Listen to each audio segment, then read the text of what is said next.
Oh my! Look at my husband. Is he not the best man in Adabraka? My people, draw closer.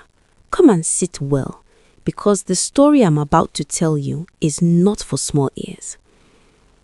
You see, in this Accra, we like shiny things. We like soft life. We like couples' goals.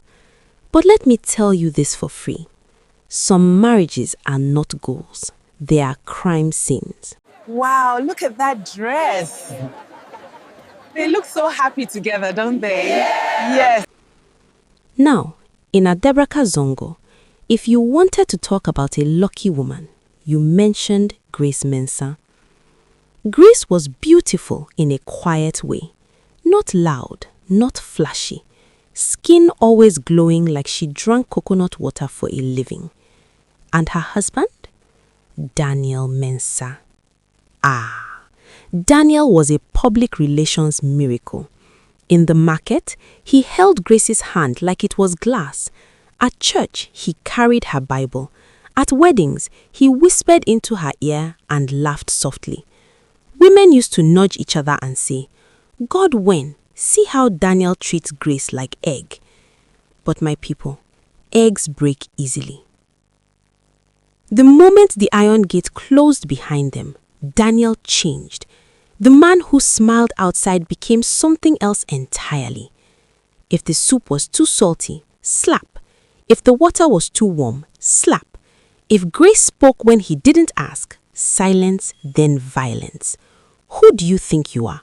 I picked you when nobody wanted you. If you leave me, I will ruin you. Grace stayed quiet.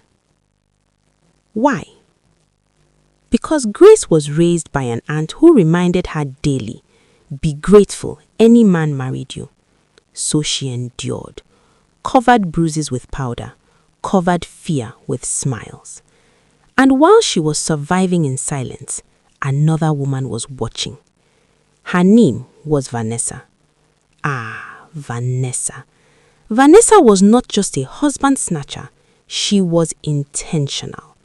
She didn't want love. She wanted status. She wanted the man people pointed at and said, "That's a good husband." Vanessa started small. By chance meetings at the fuel station, accidental greetings near Daniel's office, too much laughter, too much touching. And Daniel? His ego was hungry. Vanessa fed it well. A man like you is being wasted. You're too gentle for such a dull woman. You deserve someone vibrant. Meanwhile, Grace was at home, bleeding quietly. Then came the day Grace overheard them. Not shouting, not fighting, laughing. Vanessa said, "Your wife looks at you like she's scared. A king deserves a queen, not a prisoner."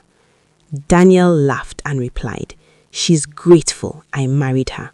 That's enough." Grace stood behind the mango tree and felt something die inside her. But what surprised her most? She didn't feel angry. She felt relieved.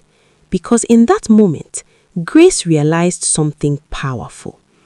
Vanessa was not stealing her husband. Vanessa was volunteering to replace her. And Grace decided, if you want him, take him. I'll even help you pack. From that day, Grace changed strategy. At home, she became unbearable. Burnt food, forgotten chores, sudden loud crying whenever Daniel raised his voice, loud enough for neighbors to hear. But in public, she glowed. At church, my husband is my backbone. At funerals, Daniel is so patient with me. She trapped him inside his own reputation. At the same time, Grace began whispering carefully into Vanessa's ears, at the borehole, at the salon. Daniel is a big man. He likes women who can support him. Marriage is expensive, oh? Vanessa heard big man and her eyes lit up. She moved in fast. And Daniel? He kicked Grace out without blinking. Vanessa celebrated like she had won the lottery. New lace, new wig, big confidence. But my people, This is where the movie really started, because Daniel did not change. He only removed the mask. Within 1 week, Vanessa started spending. Daniel's mother needed money. Daniel's sister's child needed school fees. Daniel's uncle was sick. If you love me, prove it. A real woman supports her man. Vanessa paid. Then Daniel stopped working regularly. Why should I stress when my wife is capable? Soon, Vanessa was paying rent, food, electricity, funerals, everything.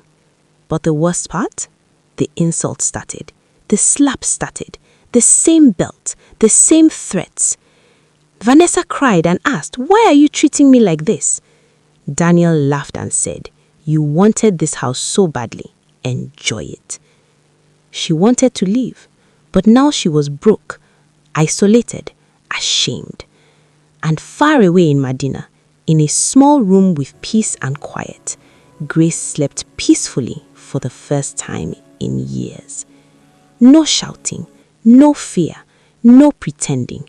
She smiled and whispered, "Freedom tastes better than marriage."